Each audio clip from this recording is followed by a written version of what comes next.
বিএনপিকে আক্রমণের জন্য জামায়াতে ইসলামী পরিবারতন্ত্রের আলাপ আনছেন। আমি জামায়াতের আমিরকে দেখেছি, তিনি বলার চেষ্টা করছেন প্রধানমন্ত্রী কোনো রাজপরিবার থেকে হবে না, কৃষকের ছেলে শ্রমিকের ছেলে প্রধানমন্ত্রী হতে পারবে।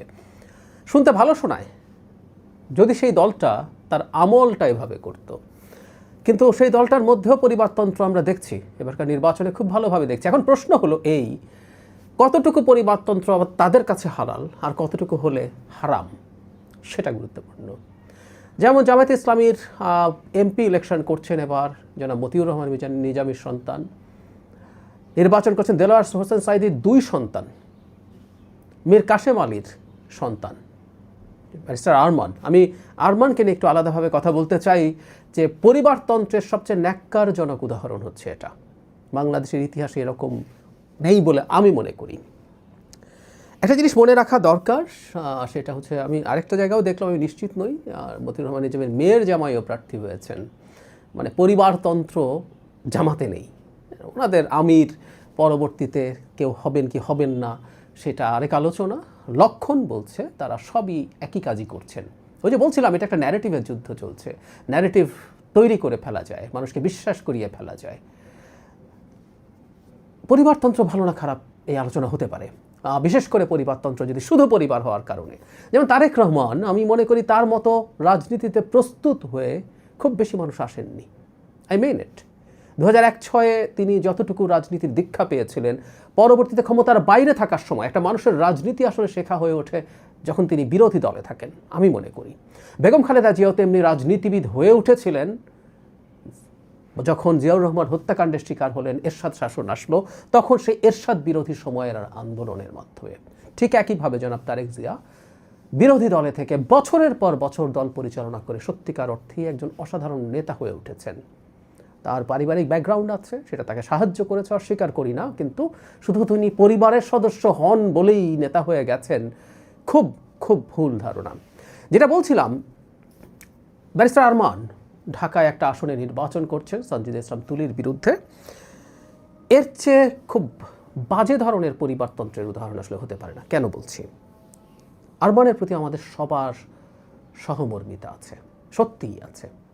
তিনি শুধু গুম ছিলেন তা না, তিনি গুম থাকার সময় মারাত্মক রকম টর্চার্ড হয়েছেন। তা সেই গুমের সময়কার টর্চারের গল্প আমরা জানি, সত্যিই জানি। এটার ক্ষেত্রে তিনি জনাব গোলাম আজমের পুত্র আব্দুল্লাহ আমান আজমির চাইতে ভিন্ন। জনাব আজমি বেশ ভালোভাবেই ছিলেন, ভালোভাবে মানে গুম হওয়া অবস্থা, মানে গুমের মধ্যে কাউকে শ্রেষ্ঠতম শান শওকতে রাখলো, এটা বিভৎস, এটা নিয়ে ডিবেট নাই। কিন্তু যিনি আবার ওর মধ্যে থেকে টর্চার হচ্ছেন, সেটা আরও বেশি বিভৎস ব্যাপার। আমি প্রায় বলি গুমের চেয়ে বিভৎস কিছু নেই, সেখানে কাউকে শান শওকতে রাখুক আর না রাখুক। কিন্তু আজমির চাইতে অনেক বেশি খারাপ পরিস্থিতিতে ছিলেন জনাব আরমান। তার মেন্টাল ট্রমা, পিটিএসডিও হতে পারে, সম্ভাবনা আছে খুবই। PTSD, post traumatic stress disorder, খুব সম্ভাবনা আছে। মানে উনি মানসিকভাবে সুস্থ হয়ে উঠতেও তার অনেক সময় লাগার কথা, এবং এই এন্টায়ার সময় উনি দিন রাতের হিসাব করতে পারেননি, দেশে কোথায় কি ঘটেছে কিছুই জানেন না। সেই মানুষটাকে মনোনয়ন পাওয়ার যোগ্য? তার প্রতি সব সহানুভূতির পরও এই প্রশ্ন করছি। উনি কিছুই জানেননি বহু বছর দেশে কি হয়েছে, গত 1.5 বছর উনি সব জেনে গেছেন। তারা তিনি মানসিকভাবেও কতটুকু সুস্থ হয়ে উঠেছেন সেই প্রশ্ন আসবে।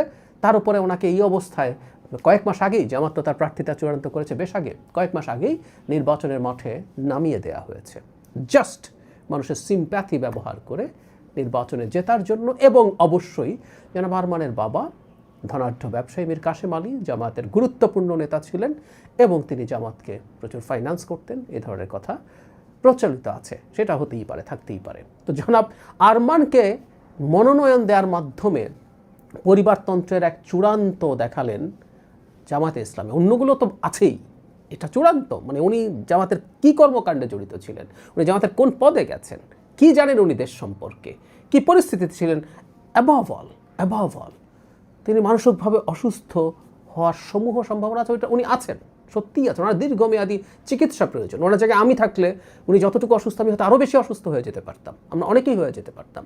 সো এই প্রেক্ষাপটেও তাকে প্রার্থী করা হয়েছে। আমরা বুঝতে পারি কেন সেই দলটা এখন পরিবারতন্ত্রের বিরুদ্ধে কথা বলে।